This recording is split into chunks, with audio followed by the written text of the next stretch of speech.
Hi friends, ഈ ഒരു craft work എങ്ങനെയാണ് ചെയ്തെടുത്തിട്ടുള്ളതെന്ന് നോക്കിയാലോ. അതിന് വേണ്ടിയിട്ട് നമ്മൾ കാർഡ്ബോർഡ് പീസ് എടുത്തിട്ടുണ്ട്. പിന്നെ നമ്മളൊരു പ്ലാസ്റ്റിക് കവറാണ് എടുത്തിട്ടുള്ളത്. നമ്മൾ എടുത്തിട്ടുള്ള കാർഡ്ബോർഡ് പീസിൽ നിന്നും നമുക്ക് ഫ്ലവർ പോട്ട് പോലെ വരച്ച് കട്ട് ചെയ്തെടുക്കണം. ആദ്യം നമ്മൾ അതിലൊരു അടപ്പ് വെച്ച് വരച്ചെടുത്തതിന് ശേഷം സ്കെയിൽ വെച്ച് ഇതുപോലെ വരച്ചെടുത്തു. ഇനി നമ്മൾ വരച്ചെടുത്തത് നമുക്കൊന്ന് കട്ട് ചെയ്തെടുക്കാം. ഇതുപോലെ നമ്മളത് കട്ട് ചെയ്തെടുത്തു. ഇനി നമുക്ക് അതിലൊന്ന് പെയിന്റ് ചെയ്ത് കൊടുക്കാം. ബ്ലാക്ക് കളർ പെയിന്റും റെഡ് കളർ പെയിന്റും കൂടെ മിക്സ് ചെയ്തിട്ടാണ് നമ്മൾ അതിൽ കൊടുത്തെടുക്കുന്നത്. ഇനി നമ്മൾ വൈറ്റ് കളർ പെയിന്റ് വെച്ച് ഇതുപോലെ ഒന്ന് കൊടുക്കുകയാണ്. നമ്മുടെ ഈ ഒരു ക്രാഫ്റ്റ് വർക്ക് പറ്റുന്നവരൊക്കെ ഒന്ന് ട്രൈ ചെയ്ത് നോക്കണേ. ഇതുപോലെയാണ് നമ്മൾ പെയിന്റ് കൊടുത്തെടുത്തിട്ടുള്ളത്. ഇനി നമ്മൾ എടുത്തിട്ടുള്ള പ്ലാസ്റ്റിക് കവർ കട്ട് ചെയ്തെടുക്കുകയാണ്. ഇതിൽ നിന്നും 6 പീസുകളാണ് നമുക്ക് കട്ട് ചെയ്തെടുക്കേണ്ടത്. അതെല്ലാം നമ്മൾ പ്ലാസ്റ്റിക് കവറിൽ നിന്നും ഇതുപോലെ കട്ട് ചെയ്തെടുത്തു. ഇനി നമ്മൾ 2 പീസ് ഇതുപോലെ വെച്ച് കൊടുത്തു. പിന്നെ നമ്മൾ ഇതുപോലത്തെ ഒരു കമ്പിയുടെ പീസും എടുത്തിട്ടുണ്ട്.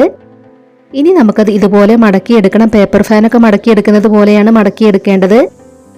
ഇപ്പം നമ്മളത് മുഴുവനായി മടക്കിയെടുത്തു. ഇനി ഇതിൻ്റെ നടുക്കായിട്ട് നമ്മൾ കട്ട് ചെയ്ത് വെച്ചിട്ടുണ്ടായിരുന്ന ഈ ഒരു കമ്പിയുടെ പീസ് കെട്ടിക്കൊടുക്കണം. അതിനുശേഷം നമ്മൾ അതിൻ്റെ 2 അറ്റവും ഒന്ന് കട്ട് ചെയ്ത് കളയുന്നുണ്ട്. ഇനി നമുക്ക് ഇവിടെ ചെറുതാക്കി കട്ട് ചെയ്ത് കൊടുക്കണം. ഇതിൻ്റെ 2 ഭാഗത്തും നമ്മൾ ചെറുതാക്കി കട്ട് ചെയ്ത് കൊടുക്കുന്നുണ്ട്. ഇനി നമുക്കിതൊന്ന് വിടർത്തി കൊടുക്കാം. അതിനുശേഷം അതിൻ്റെ ഒരു ലെയർ നമ്മൾ പൊക്കി കൊടുക്കുകയാണ്. നമ്മളിതിൽ 2 പീസാണ് വെച്ച് കൊടുത്തിട്ടുണ്ടായിരുന്നത്. അത് 2 മുകളിലേക്ക് പൊക്കിയെടുക്കുമ്പോൾ നമുക്കിതുപോലൊരു ഫ്ലവറായി കിട്ടും. ഇതുപോലെ 3 ഫ്ലവർ നമ്മളിവിടെ ചെയ്തെടുത്തു. പിന്നീട് നമ്മൾ ഗ്രീൻ കളർ പേപ്പർ എടുത്തിട്ടുണ്ട്. ഇത് നമുക്ക് അതിലേക്ക് തണ്ടുകൾ ചെയ്തെടുക്കാൻ വേണ്ടിയിട്ടാണ്. കട്ട് ചെയ്ത് വെച്ചിട്ടുള്ള എല്ലാ പീസും നമ്മളൊന്ന് റോൾ ചെയ്തെടുക്കുകയാണ്. ചെറുത് 2 നമ്മൾ റോൾ ചെയ്തെടുത്തിട്ടുണ്ടായിരുന്നു. അതിൻ്റെ ഈ ഒരു അറ്റം നമ്മൾ ഇതുപോലെ ഒന്ന് ചുരുട്ടി കൊടുക്കണം. ഇനി നമുക്കിതിലേക്ക് ആദ്യം തണ്ടുകൾ ഒട്ടിച്ചു കൊടുക്കാം. ഫെവി ബോണ്ട് വെച്ചാണ് നമ്മൾ അതെല്ലാം ഒട്ടിച്ചെടുക്കുന്നത്. 3 തണ്ടുകളും നമ്മൾ ഇതുപോലെ ഒട്ടിച്ചെടുത്തു.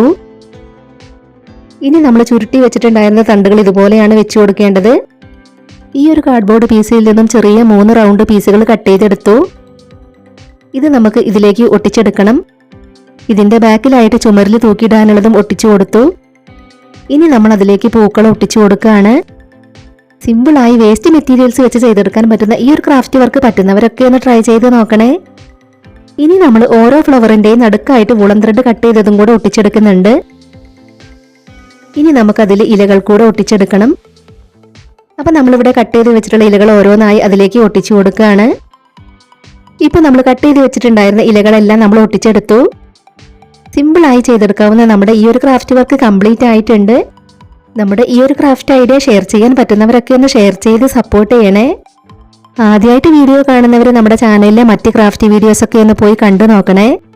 നമ്മുടെ ചാനൽ ഒന്ന് സബ്സ്ക്രൈബ് ചെയ്ത് സപ്പോർട്ട് ചെയ്യാൻ ആരും മറന്നു പോകരുതേ.